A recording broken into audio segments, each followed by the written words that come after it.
अगर पूरी दुनिया है तो दुनिया पांचों उंगली बराबर नहीं है, तो दुनिया में हर कोई आपको प्यार कैसे देगा। वही पहला वही लास्ट, यही भगवान से बस दुआ है मेरी, किसी का जानी दुश्मन हो और कोई मेरा जानी दुश्मन है, ऐसी कोई बात नहीं देखिए, मेरा ये कहना है कि दोनों अडल्ट्स हैं और है। बहुत प्राउड हूँ। मेरे मम्मी पापा को इतने बड़े मंच पे आने का मौका मिला और इतनी बड़ी खुशी उनके चेहरे पे देखिए, बेटी को और क्या चाहिए। अस्सलाम वालेकुम, नमस्ते, सत श्री अकाल, केम छो, वेलकम टू वायरल टेलीविजन। मैं हूँ आपकी होस्ट और दोस्त सनम आपके साथ। आज हमारे साथ है आप सभी के फेवरेट कंटेस्टेंट्स रितिका एंड विश्वरू। एंड फर्स्ट ऑफ ऑल, सब आप दोनों की फ़ैन फॉलोइंग माशाल्लाह से बहुत अच्छी है। एंड मुझे काफ़ी डीएम्स आते हैं कि मैम प्लीज़ आप इन दोनों का इंटरव्यू लीजिए, हमें जानना है इनके बारे में, बिकॉज आप जैसा जो एक कंटेंट है वो हमें कोई नहीं दे पाता। तो आप सब तैयार हैं मेरे सवालों के बिल्कुल लिए? बिल्कुल। First of all, welcome to viral television. Thank thank you you so Anam, much, thank thank you you. Anam for having us. Okay, सबसे पहले जानना चाहूँगी कि इतने हफ्ते हो चुके हैं एंड काफ़ी वक्त गुजर चुका है, क्या कुछ बदलाव आए आपकी पहले की ज़िंदगी में और अब की ज़िंदगी में? मुझे तो लगता है कि we have become more disciplined. Correct, correct. क्योंकि घर में जब थे तो इधर उधर दौड़ते रहते थे, बस कोई टाइम का ठीक ठिकाना नहीं है, कभी भी सो रहे हैं कभी भी उठ रहे हैं। पर यहाँ पे इतना हमारा डिसिप्लिन्ड लाइफ है, and for that thanks to Sumit भैया कि हमें इतना डिसिप्लिन वे में वो लोग यहाँ पे रखे हैं। एंड जी। Also our like diets and all those things. तो एक बहुत ही मतलब रास्ते पे चलाया है लाइफ। ओके, रितिका। तो शुरू से लेकर अब तक की जो जर्नी रही है ना, उसमें हम लोगों को सीखने को बहुत मिला है। और सबसे बड़ी चीज़ ये सीखने को मिला है कि बाहर इतना कुछ हो रहा है, फिर भी अंदर की एक जो दुनिया है, उसमें खुद को स्थिर और शांत कैसे रखना है। तो इसमें कई हद तक हमारे हमारे साथ जो लोग रह रहे हैं, हमारे मेंटर्स, हमारे जो कंटेस्टेंट मैनेजर हैं, जैसा कि भैया बता रहे थे, सुमित भैया, तो वो लोग हमें ह्यूमन वैल्यूज़ बहुत अच्छे से सिखा रहे हैं, क्योंकि इसके बाद भी हमें ये लेगेसी को कैरी करना है, हमें आइडल का नाम को बना के रखना है। तो बहुत कुछ सीखने को मिला। देखिए, एज अ सिंगर तो हम लोग ग्रो कर ही रहे हैं, वो तो टीवी पे दर्शक देख ही रहे हैं, पर उसके अलावा भी एक दुनिया है। सिर्फ अच्छा गाना ये ज़रूरी नहीं है, अच्छा इंसान होना भी बहुत बिल्कुल। ज़रूरी है। तो इंडियन आइडल हमें बहुत कुछ सिखा रहा है कि अच्छा इंसान कैसे बनना चाहिए, हर किसी को अपना कैसे समझना है, और हमेशा अपने आसपास खुद को खुश रखो और सबको भी थोड़ा-थोड़ा खुश रखने की कोशिश करो। ओके, जैसे कि हमने देखा है कि जब आप नॉर्मल एक पर्सन होते हो तो आप बहुत ही डाउन टू अर्थ होते हो, लेकिन जब आप थोड़े से पॉपुलर हो जाते हो करेक्ट। तो आप में वो एक ईगो आ जाता है, अरे मैं तो ये हो गया, मैं तो वो हो गया, फिर आप में बहुत बदलाव आता है ऐसा ह्यूमन। और हमने हमेशा देखा है जो भी इगोइस्टिक रहा है वो हमेशा मुंह के बल जरूर गिरा है। तो आप में ये कुछ बदलाव आया, और अगर आया होगा तो कभी आपने वो सोचा कि नहीं मुझे नहीं बदलना है, मैं ऐसा नहीं हूँ, तो ऐसा कभी कुछ हुआ है मोमेंट? मुझे लगता है कि यहीं पे आई थिंक मेरे हिसाब से फैमिली वैल्यूज़ बहुत काम आते हैं। कि आप जैसे बड़े होते हो, आप जैसे आसपास देखते हो, आप जिन लोगों के साथ उठते बैठते हो, और उसके बाद आपका तो खुद का जो मन है वो तो है ही। तो अगर ये सब चीज़ आप शुरू से ही ठीक रखें तो मुझे लगता है मतलब वो आपके आसपास के लोग आपको उड़ने नहीं देंगे। और यही होना चाहिए, यही होना चाहिए। आनंद, मुझे तो लगता है कि since the time I have come in Idol मैं और ज़्यादा हम्बल हो गई हूँ, क्योंकि आई समटाइम्स फील कि ये जो चीज़ें मुझे मिल रही है, ये रियल है भी कि नहीं। अभी बिल्कुल। तो मुझे एक्सेप्ट करने में टाइम लग रहा है कि मेरी दुनिया बदल रही है, तो अगर मैं अभी चढ़ गई तो एंड ऑफ द स्टोरी हो जाएगी। ये तो पहला स्टेप है। तो मुझे तो ये चीज़ें और हम्बल कर रही है कि ये सब तुम्हें मिला है, भगवान ने कुछ समय के लिए दिया है, इसको दोनों हाथों से पकड़ो। ये बिल्कुल। सब चीज़ें मुझे बिल्कुल बिल्कुल भी सही, अफ़ेक्ट नहीं कर रही है। बिल्कुल ओके, सही। जैसे कि जब आप सेलिब्रिटी बनते हो, आई मीन आप सब तो अभी बन ही गए हो ऑलमोस्ट, बिकॉज हर जगह आपकी चर्चा है, तो कहने की जैसे आपको प्रेस किया जाता है, कहीं ना कहीं आप सोशल मीडिया, आपको ट्रोलिंग का भी सामना बहुत करना पड़ता है। मुझे तो तो बहुत।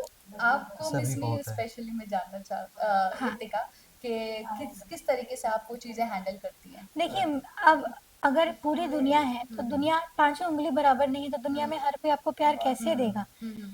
एंड रही बात ट्रोलिंग की, तो हाँ, मुझे बहुत ट्रोल किया जाता है। But at the end of the day जब शुरुआत में कर रहे थे ना, तो मेरे समझ में नहीं आ रहा था कि ये सब क्या हो रहा है। मैं तो एक कंटेस्टेंट थी, मैं मजाक का पात्र और मैं ट्रोलिंग का पात्र कब बन गई। But then I I took a step back and analyze कि देखो, people don't know your circumstances. करेक्ट। People don't know where you are coming from. Everyone will have their own opinions on you, but it is on you किसका opinion लेना है, किसका opinion नहीं लेना है। क्योंकि अगर मैं खुद को बदल लूंगी दुनिया के हिसाब से, तो जो हजारों लोग मुझे प्यार कर रहे हैं वो मुझे मेरे होने की वजह से करेक्ट। प्यार कर रहे हैं ना।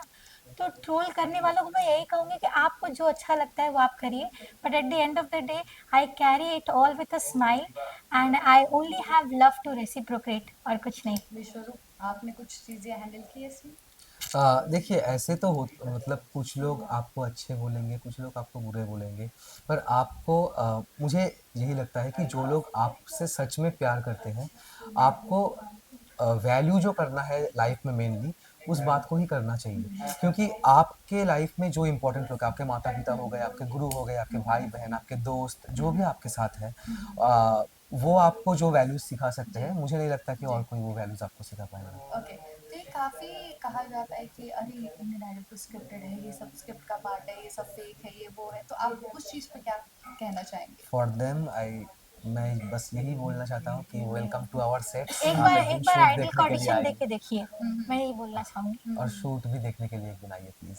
ओके, सो रितिका, आपके मॉम डैड का एक जो क्लिप है वो बहुत वायरल हुआ था। I mean by God, specially मेरी फीड में भी कंटिन्यूसली आ रहे थे, जहाँ पे आपकी मॉम भागकर जाती है आपके डैड के पास, वो हग करती है एंड वो एक गाना बजता है वीर ज़ारा का। तो वो मोमेंट के बारे में आप क्या कहना चाहेंगे कि वो इतना वायरल हुआ मैं था? तो बहुत प्राउड हूँ, हम्म, मेरे मम्मी पापा को इतने बड़े मंच पे आने का मौका मिला, और इतनी बड़ी खुशी उनके चेहरे पे देखिए, बेटी को और क्या चाहिए। बिल्कुल। बिल्कुल। और किसी के माता पिता उम्र के इस पड़ाव में आकर अगर वायरल हो रहे हैं तो बच्चे को तो प्राउड महसूस करना चाहिए। मैं बहुत खुश थी। मॉम डैड का आपका क्या रिएक्शन था? मम्मी पापा, वो हम्म, तो बेचारे उतना फॉलो नहीं करते, हम्म, मतलब जो था वो रियल था। हम्म, अगर कुछ सोच के करते तो इतना नहीं आता लोगों का प्यार, जो था वो रियल था। फिर वो मुझे, फिर बाद में जब मैं ही वो रील्स उनको भेजती हूँ तो बोलते हैं अरे क्या कर रही है, क्यों भेज रही है, शर्मा जाते हैं। देखो आप लोगों ने क्या किया है स्टेज पे। बिल्कुल, बिल्कुल। तो जैसे आपके मॉम डैड एक तरीके से फ़ेमस है, वैसे हमारे मिस्त्री भी बहुत ज़्यादा फ़ेमस हो रहे हैं, तो उस पे क्या कहना है ये क्यूट जोड़ी पे? मिस प्री, मिस मी प्रियांशु। ओह, तो मिस्त्री भी क्या कहना है? बड़ी फ़ेमस हो रही है, मतलब हर जगह पे उनकी चर्चा हो रही है कि अरे वाह! हम सब तो उसी का इंतज़ार कर रहे थे, हमें फाइनली देखने मिल गया है। मतलब कि आप लोगों से पहले ऑडियंस को पता चल गया था, तो उस पे क्या कहना है? देखिए मेरा ये कहना है कि दोनों अडल्ट्स हैं, और दोनों को पूरा अधिकार है, अगर दोनों को एक दूसरे का साथ पसंद है, हमें भी अच्छा लगता है दोनों की क्यूट जोड़ी देखना। एंड हमारा तो बहुत मनोरंजन होता है भाई, जैसे लोगों का होता है वैसे हमारा भी होता है, और दोनों क्यूट है, साथ में अच्छे लगते हैं, और अच्छा, क्या ही बोलूं। ओके, आप आपको लगता है कि मेरा भी कोई हैशटैग बनना चाहिए? नहीं, बिल्कुल नहीं। बनना मैं चाहिए ना, हैशटैग बिस अनबिस, अनन्या और विश्वरूप। अच्छा, हाँ ठीक है, हो सकता है, उसमें कोई सच दिक्कत नहीं में? है। हाँ सच उनकी में, वाइफ क्योंकि है ना मेरी वो। वाइफ है अच्छा। ना। हाँ। तो मतलब स्टेज पर? हाँ, ओके, ओके, ऑलराइट। सो अगर मैं बात कर रही हूँ ना कंपटीशन की, कंपटीशन बहुत कठिन होता है, तो कहीं ना कहीं ऐसा आप लोगों में कभी ऐसा हुआ है कि अरे ये तो मेरा कंपटीशन है, कभी आपके मन में फीलिंग है, या फिर सब एज अ बॉन्डिंग बहुत स्ट्रांग रहती है आप सबकी? इस क्वेश्चन पे वो मुझे बोल रहा है और मैं उससे बोल रहा हूँ। देखो कंपटीशन है, अगर हाँ, बहुत ऑनेस्टली बोलो कंपटीशन है, हाँ, ये रियल है, ये सच है, पर इसके लिए ये नहीं है कि मैं किसी का जानी दुश्मन हूँ और कोई मेरा जानी दुश्मन है, ऐसी कोई बात नहीं है। ओके, जो कंपटीशन है वो बस गाने का ही है, पर्सन टू पर्सन कोई कंपटीशन यहाँ पे नहीं है। ओके, चलो अच्छी बात है, अच्छा लगा हाँ। सुनकर। एंड आप दोनों से मैं जानना चाहूंगी कि कोई एक ऐसा मोमेंट जो कभी आपने लाइफ में इमेजिन ही नहीं किया होगा कि अरे मैं ये भी कर सकता हूँ, और बहुत डिफिकल्ट हुई वो सिचुएशन बट आपने उसको ओवरकम कर लिया हो। मैंने लाइफ में जो नहीं सोचा था वो मेरे साथ आने वाले एपिसोड में हुआ है, और अगर मैं उसको ओवरकम कर सकती हूँ तो मैं जीवन में कुछ भी कर सकती हूँ। तो मैं बोलूँगी कि आपको ये वो एपिसोड एपिसोड जरूर देखना। देखना चाहिए। मैं विश्वरूप? यहाँ पे जो मैं ज़िंदगी में कभी नहीं किया हूँ और कभी करना भी नहीं चाहता था वो कर चुका हूँ, वो है डांस। क्योंकि मैं तो बिल्कुल अच्छा तो ज़ीरो डांस हूँ करते डांस हैं। में, ठीक है? तो मैंने रितिका के साथ नाचा है, तो रितिका जानती है कि मैं कैसा डांस करता हूँ, तो ओके, बस वही पहला वही लास्ट, यही भगवान से बस दुआ है मेरा। ओके, फैंस को क्या मैसेज देना चाहेंगे, बिकॉज अभी बहुत आप नजदीक आ रहे हैं फिनाले के, तो वोटिंग बहुत ज्यादा इम्पोर्टेंट है वोट आप दे सबके दीजिए, लिए। वोट दे दीजिए। हम बस सबको। यही कहना हाँ। चाहते हैं कि प्लीज वोट दे दो। वोट दे भर के वो दीजिए, आशीर्वाद बिल्कुल, दे और दीजिए बने रहिए शो के एंड साथ, तक। हाँ क्योंकि अगर आप शो नहीं देखेंगे तो हम कितने भी अच्छे गाए उसका कोई फायदा नहीं है, तो ओके आप बिल्कुल देखते रहिए ये शोज। मेरा लास्ट क्वेश्चन है कि आपके हिसाब से आपका कंपटीशन कौन है मुझे लगता है कि हर एक एपिसोड हमारा कंपटीशन है, कोई पर्सन नहीं है, क्योंकि करेक्ट। हर एक एपिसोड में हमें डिफरेंट जॉनर्स के, जी डिफरेंट सिंगर्स के और जी डिफरेंट थीम्स के गाने मिलते रहते हैं।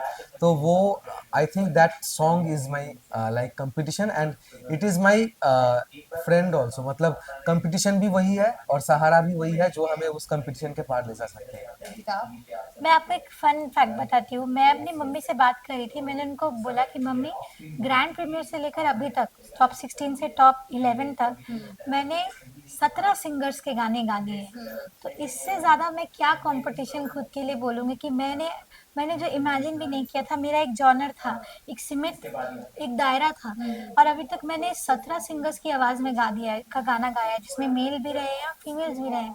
तो मैं एज एन आर्टिस्ट ग्रो कर रही हूँ। कंपटीशन, भैया सही बोल रहे हैं, उस दिन आपको क्या गाना मिलता है ना, और वो बाकियों से कंपैरिजन में कैसा फॉल करता है, वो ही कंपटीशन है और कुछ नहीं है कंपटीशन। डेफिनेटली आई होप कि आप लोग बहुत जल्द टॉप 5 तक पहुंचो एंड बेस्ट विशेस आपके लिए एंड ऐसे ही प्यार देते रहें अपना जनता को क्योंकि वही है जो आपको आगे तक पहुंचाएगी thank you. Thank you okay so much. ऐसे ही अपने फेवरेट टेलीविज़न शो के अपडेट पाने के लिए चैनल को सब्सक्राइब करें और वीडियो अच्छा लगा तो इसे लाइक, शेयर और कमेंट ज़रूर करें।